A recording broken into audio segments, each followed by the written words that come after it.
আর এবার যে খবরের দিকে নজর রাখবো, ভারত নেপাল সীমান্তে চাঞ্চল্যকর ঘটনা। ফের একবার চাঞ্চল্যকর ঘটনা ভারত নেপাল সীমান্তে।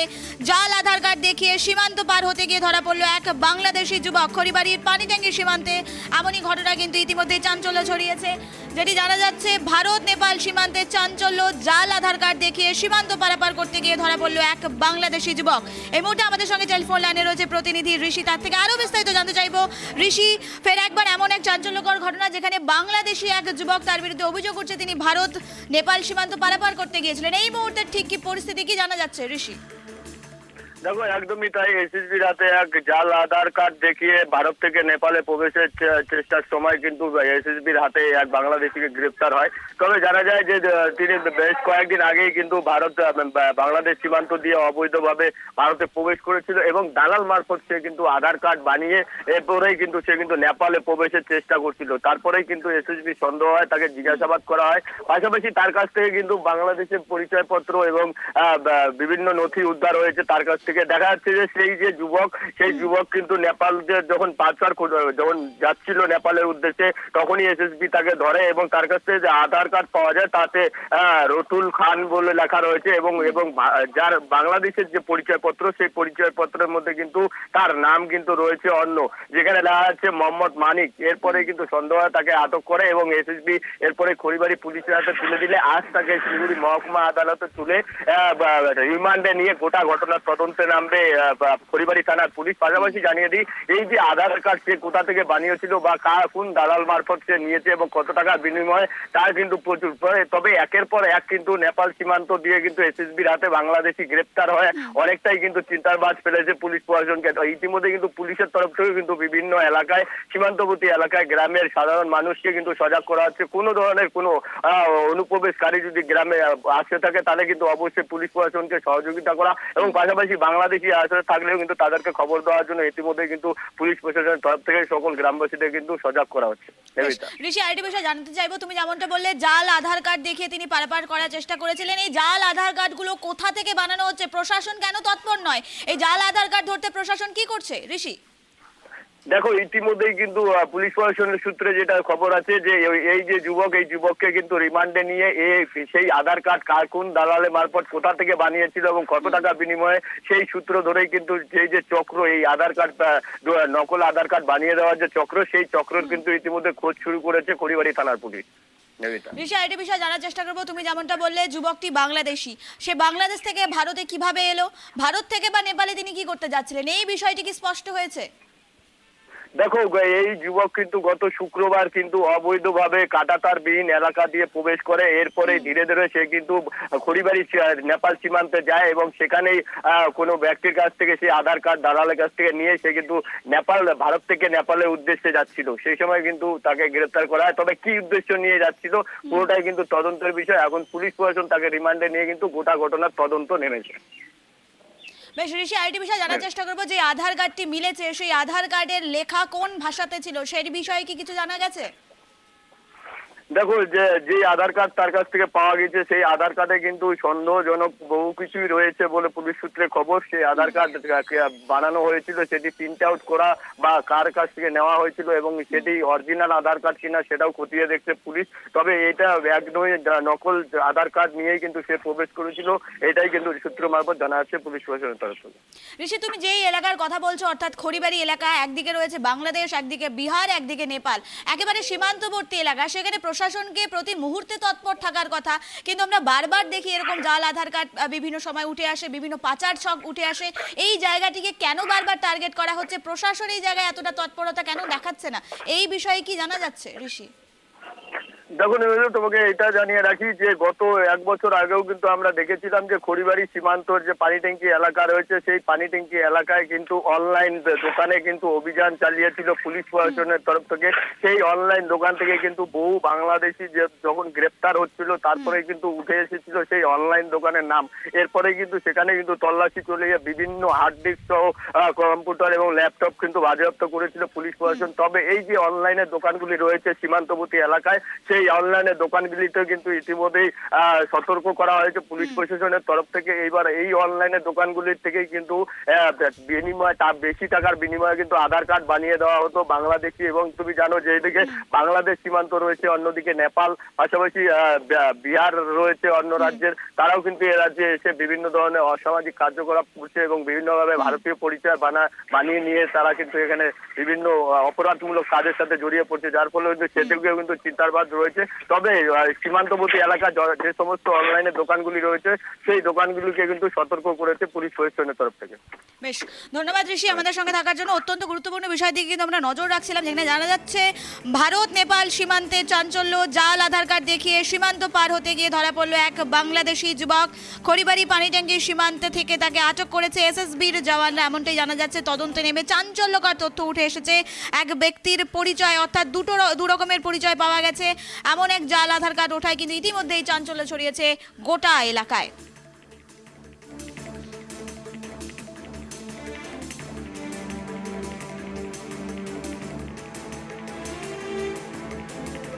জাল আধার কার্ড দেখিয়ে সীমান্ত পার হতে গিয়ে ধরা পড়লো এক বাংলাদেশি যুবক। অর্থাৎ খড়িবাড়ি এলাকার কথা বলছি, যার এক পাশে রয়েছে বাংলাদেশ, এক পাশে নেপাল এবং এক পাশে কিন্তু বিহার রয়েছে। আন্তর্জাতিক একটি সীমান্তবর্তী এলাকা, যেখানে বারবার একাধিক পাচার ছকের কথা উঠে এসছে এবং ফের একবার এমনই কিন্তু ঘটনা দেখা গেল, যেখানে জানা যাচ্ছে ভারত নেপাল সীমান্তবর্তী এলাকায় চাঞ্চল্য। জাল আধার কার্ড দেখিয়ে সীমান্ত পার হতে গিয়ে ধরা পড়লো এক বাংলাদেশি যুবক। ফের একবার বাংলাদেশি যুবক ধরা পড়লো, ভারতের মাটিতে খড়িবাড়ি এলাকায় ধরা পড়লো এবং এতেই কিন্তু চাঞ্চল্য ছড়িয়েছে গোটা এলাকায়। কি উদ্দেশ্যে তিনি বাংলাদেশ থেকে ভারতে এসেছেন, কি উদ্দেশ্যে তিনি ভারত থেকে নেপাল যাবেন, পুরো বিষয়ে কিন্তু তদন্তে নেমেছে পুলিশ। বিষয়টি পুলিশ ইতিমধ্যেই খতিয়ে দেখছেন এবং যে আধার কার্ডটি উদ্ধার হয়েছে সেই আধার কার্ড কোথা থেকে বানানো হয়েছে, সেই আধার কার্ড বানানোর পেছনে আগামী দিনে কি কি উদ্দেশ্য রয়েছে, প্রতিটি বিষয় কিন্তু খতিয়ে দেখছে পুলিশ।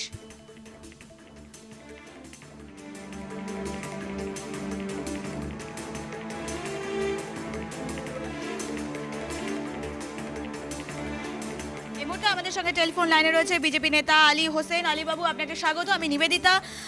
যে বিষয় দিকে আমরা নজর রাখছি, ভারত নেপাল সীমান্তবর্তী এলাকায় ফের একবার চাঞ্চল্যকর ঘটনা, যেখানে এক বাংলাদেশি যুবককে ধরপকড় করা গেছে এবং তার থেকে একটি আধার কার্ড মিলেছে। আপনার থেকে জানতে চাইবো, এভাবে বাংলাদেশ থেকে কিভাবে প্রতিনিয়ত বাংলাদেশিরা প্রবেশ করছে এবং তারপরে সেখান থেকে নেপাল এবং অন্যান্য জায়গায় যাচ্ছে এবং তাদের কাছ থেকে ভারতীয় আধার কার্ড মিলছে, প্রশাসন কতটা তৎপর, কি মনে হচ্ছে আলী বাবু?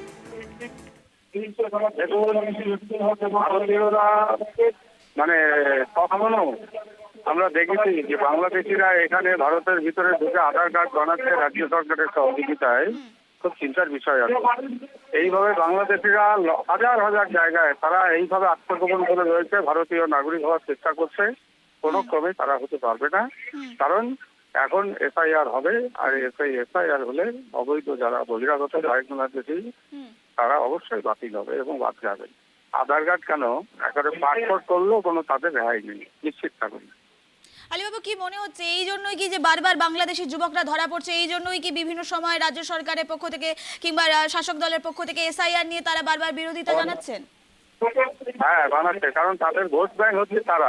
সংখ্যালঘু মুসলিমরা, বাংলাদেশ থেকে আসা লোকেরা, তারা হচ্ছে তাদের ভোট ব্যাংক। এই ভোট ব্যাংক তাদের চলে যাবে, সেই ভয়ে তারা রাজ্য সরকার তারা এসআইআরটা করতে চাচ্ছে না। এবং আমরা ভারতীয় জনতা পার্টি চাই যতক্ষণ এসআইআর হবে না ততক্ষণ পর্যন্ত বাংলায় 26-এর ভোট হবে না। আলীবাবু, আরেকটি বিষয় জানার চেষ্টা করবো। আপনি যেমনটা বললেন বিভিন্ন সময় শাসক দলের মদত রয়েছে বলে বিভিন্ন সময় কিন্তু প্রশ্ন ওঠে, সেক্ষেত্রে বাংলাদেশ থেকে ভারতে আসতে গেলে যে কাঁটাতার পেরিয়ে তারা আসছেন বলে অভিযোগ করা হচ্ছে, সেক্ষেত্রে বিএসএফ এর তো বড় ভূমিকা থাকছে, সে বিষয়ে কি বিএসএফ কোথাও না কোথাও গাফিলতি একটু কি মনে হচ্ছে? না না, কাঁটাতারের বেড়া তো মুর্শিদাবাদের করিমপুর থেকে শুরু করে নদিয়া পর্যন্ত নেই। 540 কিলোমিটার রাস্তায় এখনো কাঁটাতার হয়নি, একবারে ফাঁকা আছে। স্বাভাবিক কারণে সেই সমস্ত জায়গাগুলো দিকে ঘুষপেট হচ্ছে, অনুপ্রবেশকারী হচ্ছে। এটা বিএসএফ কে দোষে কোনো লাভ হবে না। সেখানকার সাধারণ মানুষ, নাগরিকরা যদি ঐক্যবদ্ধ হয় তাহলে সেটা রক্ষা সম্ভব। এটা আমরা অনুরোধ করছি রাজ্য সরকার আমাদের সঙ্গে সহযোগিতা করুক। এটা করবে না, এই জন্য অনুপ্রবেশকারী গুলো ঢোকে আধার কার্ড, দুনিয়ার কার্ড বানিয়ে দেবে। ঠিক আছে, ধন্যবাদ আলীবাবু আমাদের সঙ্গে থাকার জন্য। অত্যন্ত গুরুত্বপূর্ণ বিষয় আপনি তুলে ধরলেন এবং যে বিষয়ের দিকে আমরা নজর রাখছি, ভারত নেপাল সীমান্তে চাঞ্চল্যকর ঘটনা। ফের একবার জাল আধার কার্ড দেখিয়ে সীমান্ত পার হতে গিয়ে ধরা পড়ল এক বাংলাদেশি যুবক। খড়িবাড়ি পানিট্যাঙ্কি ঘটনা, যেখানে সীমান্তবর্তী এলাকায় এসএসবি জওয়ানদের বড় সাফল্য। বাংলাদেশি এক যুবককে ধরা পড়ল পুলিশের জালে, এমনটাই জানা যাচ্ছে। নেপাল ভারত সীমান্ত এলাকায় চাঞ্চল্যকর ঘটনা।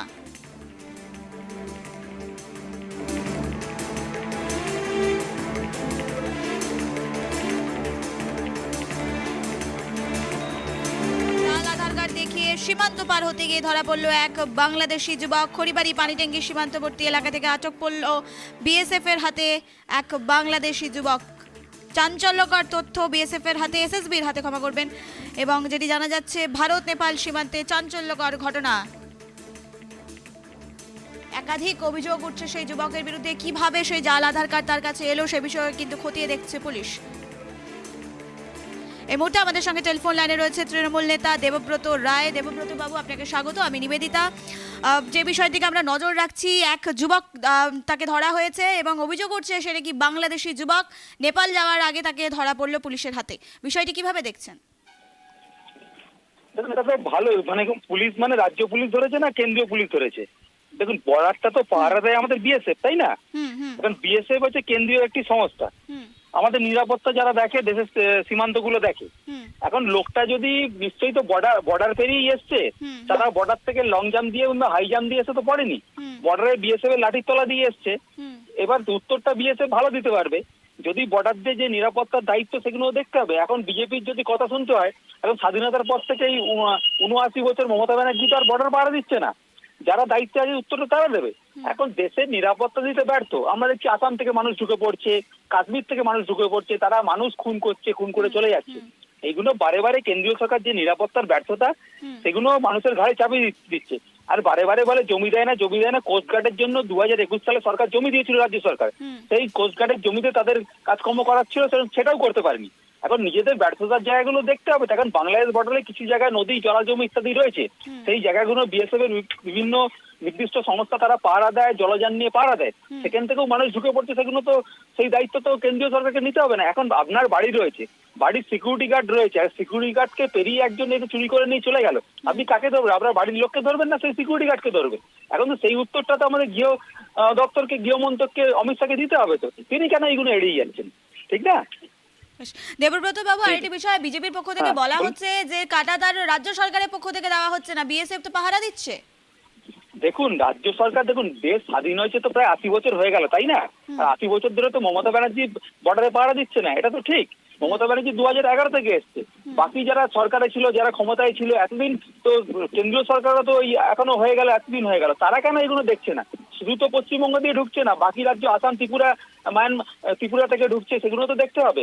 আমাদের বিভিন্ন বর্ডার দিয়ে ঢুকছে, কাশ্মীর থেকেও তো ঢুকছে, কাশ্মীর থেকে পাকিস্তানে ঢুকে যাচ্ছে, সেখানে বর্ডার কেন দিতে পারছে না? এই উত্তরটা তো কেন্দ্রীয় সরকারকে দেয়া ঠিক না, তাই না?